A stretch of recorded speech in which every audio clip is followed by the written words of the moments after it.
Fui levado ao pronto-socorro do hospital por minha mãe. Mas entrei em coma, e comecei a ver coisas. O que vi foi um lugar muito árido, pior que qualquer deserto que o homem conheça. Não havia sinal de vida. Não havia sequer uma única árvore ou grama, ou sinal de qualquer ser vivo à nossa vista. Na verdade, era um lugar depressivo. Paramos em frente a um portão, e o homem de branco que estava comigo disse: Vitória, agora vamos passar pelo portal. As coisas que você verá vão te assustar. Você deve ficar calma e ter certeza de que estará protegida em todos os lugares para onde eu a levar. Basta abrir bem os olhos e observar as coisas que vou te mostrar. Fiquei apavorada e comecei a chorar. Imediatamente, pedi a ele que me levasse de volta para casa.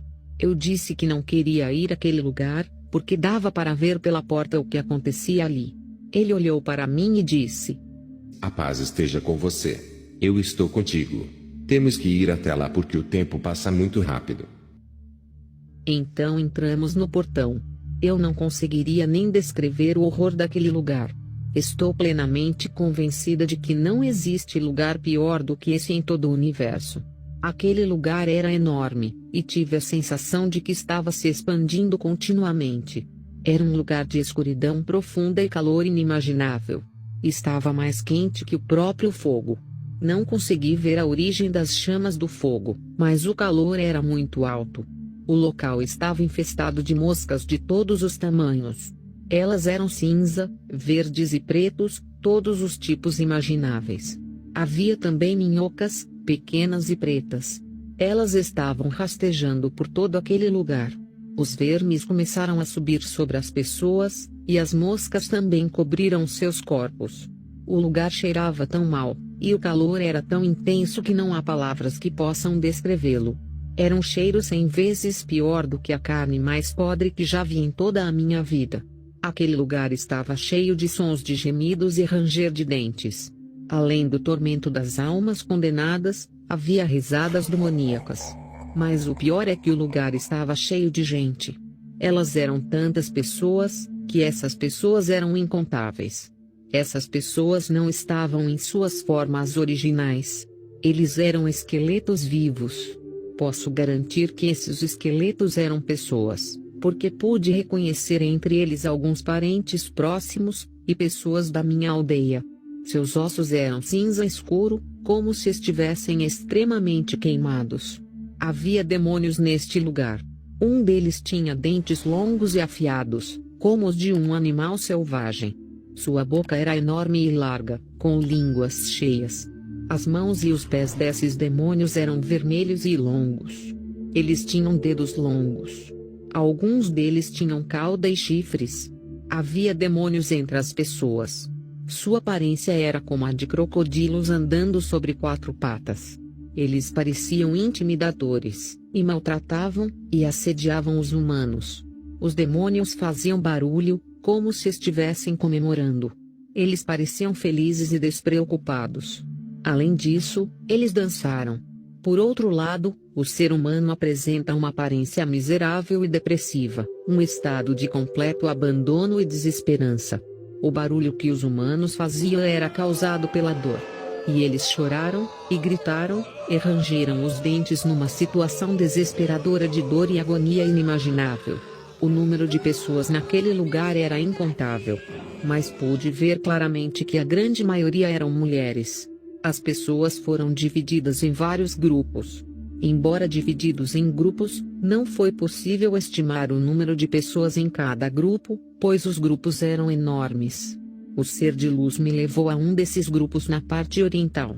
Ele olhou para mim e disse: Vitória, este é o grupo de pessoas que se recusou a perdoar outras pessoas que os ofenderam. Eu lhes disse várias vezes e de maneiras diferentes que deveriam perdoar, mas eles me rejeitaram.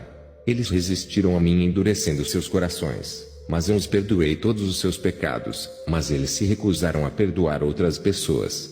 O tempo deles passou e eles morreram sem perdoar. Agora eles se encontram aqui e ficarão aqui por toda a eternidade. Agora eles colhem os frutos que plantaram, e será assim com todos que continuam se recusando a perdoar quem os ofendeu. É doloroso estar neste lugar. É terrível estar nesta situação para sempre porque os amo. Então ele me levou para outro grupo. Nesse grupo eram pessoas que tinham dívidas de todos os tipos. Eram 3 categorias diferentes dentro deste grupo. O Senhor explicou. Em primeiro lugar, eram pessoas que realmente conseguiam pagar as suas dívidas, mas preferiram continuar adiando o pagamento, repetidas vezes, durante toda a vida. São pessoas que disseram que pagariam suas dívidas amanhã, na próxima semana, no próximo ano, até o tempo passar. Elas faleceram e agora estão neste lugar de tormento. É aqui que elas passarão a eternidade. Agora elas colhem os frutos que foram plantados em suas vidas. A segunda categoria eram pessoas que tinham dívidas. Elas tinham condições e disposição para pagar, mas tinham medo das consequências se falassem a verdade sobre a propriedade privada que haviam tomado ilegalmente. Elas tinham medo da rejeição, talvez de irem para a cadeia, ou talvez suas ações fossem conhecidas por todos, e por isso tinham medo de sofrer algum tipo de humilhação e constrangimento por confessarem. O Senhor me disse: nenhum deles veio a mim pedindo uma orientação. Se eles tivessem me perguntado, eu teria mostrado a eles, mas eles preferiram usar sua própria sabedoria e razão. Quando seu tempo passou totalmente, eles caíram neste lugar onde passarão a eternidade. Eles estão colhendo os frutos que plantaram. Ele continuou a me dizer: a terceira categoria são os devedores que não conseguiram pagar suas dívidas. Mas nenhum deles veio a mim para confessar. Usaram a razão e a sabedoria, e não adiantou. Agora eles estão neste lugar e ficarão aqui para sempre. Eles estão colhendo os frutos que plantaram. Meu coração dói por essas pessoas, porque eu as amo profundamente. No primeiro grupo vi 2 parentes próximos, e também um parente de 12 anos. Eu sei que ela tinha 12 anos quando faleceu. No segundo grupo também vi alguns parentes, além de um pastor que eu conhecia muito bem. Também vi meu namorado que cometeu suicídio quando entreguei minha vida a Jesus Cristo. Ele estava no segundo grupo. Também pude ver alguns antigos vizinhos de ambos os grupos. Consegui reconhecer as pessoas que conhecia. Vi que meus parentes ficaram muito bravos quando me viram, e começaram a gritar obscenidades contra mim. Eles usaram a linguagem mais suja possível para proferir maldições contra mim. Um deles me disse que eu não era digno de andar com o Senhor, que estava ao meu lado. Eles usaram a mesma linguagem que eu usei antes de entregar minha vida a Cristo. Meus parentes não estavam mentindo sobre as coisas das quais me acusaram, pois eram verdadeiras. Já que disse que eu pertencia ao diabo, então eu também deveria estar no inferno, já que cometi o mesmo pecado que ele cometeu. O pastor a princípio pareceu satisfeito em me ver, e disse que eu tinha feito a escolha certa em casa. Mas sua atitude mudou completamente quando viu a pessoa que me acompanhava, e começou a gritar obscenidades e blasfemar contra o Senhor. Ele me disse para ignorá-los, porque eles não sabiam o que estavam fazendo. Fiquei extremamente petrificado e triste. Meu corpo tremia, e não tinha forças para ficar de pé. Eu chorei loucamente. O Senhor virou-se para mim e me abraçou. Ele disse: a paz esteja com você, Vitória. Imediatamente recuperei as forças e me senti muito seguro em seu abraço. Ele olhou para mim e disse: Victoria, já mostrei o que você deveria saber. Agora você tem que escolher para qual grupo deseja ir. A escolha está em suas mãos. Você deve contar às pessoas tudo o que viu e testemunhou, sem acrescentar nem omitir nada. Lembro-me de ter participado daquele lugar de horrores. Então nos separamos. Ao abrir os olhos, percebi que havia voltado ao meu corpo e estava deitado em uma cama de hospital, onde estava tomando soro na veia. Então, pude ver minha mãe e outros vizinhos em outro canto da sala, me olhando assustados. Percebi que o rosto da minha mãe parecia que ela havia chorado muito. A enfermeira tinha medo de chegar muito perto de mim, então pedi que ela ligasse para o médico que me atendeu. Ao chegar no quarto, o médico disse que não sabia o que havia de errado comigo. Ele pensou que eu tinha contraído malária, mas os resultados foram negativos. Ele explicou que a temperatura do meu pulso e a pressão arterial estavam perigosamente baixas, mas não conseguia ver qual era a causa. Ele disse que não havia nada que pudesse fazer por mim. Ele não pôde me manter hospitalizada porque eu não estava doente. O soro nem estava funcionando, e só começou a fazer efeito quando abri os olhos. Ele recomendou à enfermeira que aplicasse outra dose para que eu tivesse forças para voltar para casa. Quando acabou a primeira dose, fiquei apavorada com as coisas que vi naquele lugar. De certa forma eu não conseguia parar de chorar. O odor fétido daquele lugar continuou real. Como quando eu estava lá, as cenas daquele lugar apareciam na minha mente o tempo todo. Não consegui dormir. Eu senti como se meus membros tivessem sido arrancados e substituídos. Eu senti como se estivesse com diarreia e dor de cabeça. Eu estava convencida de que não deveria contar a ninguém sobre essa experiência. Quem acreditaria em mim, e o que as pessoas pensariam? Continuei dizendo a mim mesma que nunca poderia relatar minha experiência. Então, percebi que já contei toda a história a um de meus líderes. Quando voltei, me senti estúpida por ter feito isso. Comecei a chorar, porque estava convencida de que esse tinha sido o maior erro da minha vida. Agora que a história já foi contada, não havia como escondê-la. Agora percebo que quando Deus quiser que algo seja dito, será dito. Ele é Deus acima de todas as coisas. No dia 19 de agosto, eu me sentia fraca e trêmula, enquanto ondas de eletricidade enchiam todo o meu corpo à noite. Naquele momento, vi uma luz brilhante entrando na sala. No meio da luz estava o mesmo homem da experiência anterior. Desta vez ele sentou-se num trono ao lado da minha cama. Eu não tinha ideia de onde veio o trono. Mas este trono apareceu assim que ele estava prestes a sentar-se. Era um trono lindo e enorme, feito de ouro. Parecia um trono convencional com encosto. Em cada perna havia uma estrela prateada incrustada com ouro. Havia também uma estrela no meio do encosto, e também em cada perna, e rodas.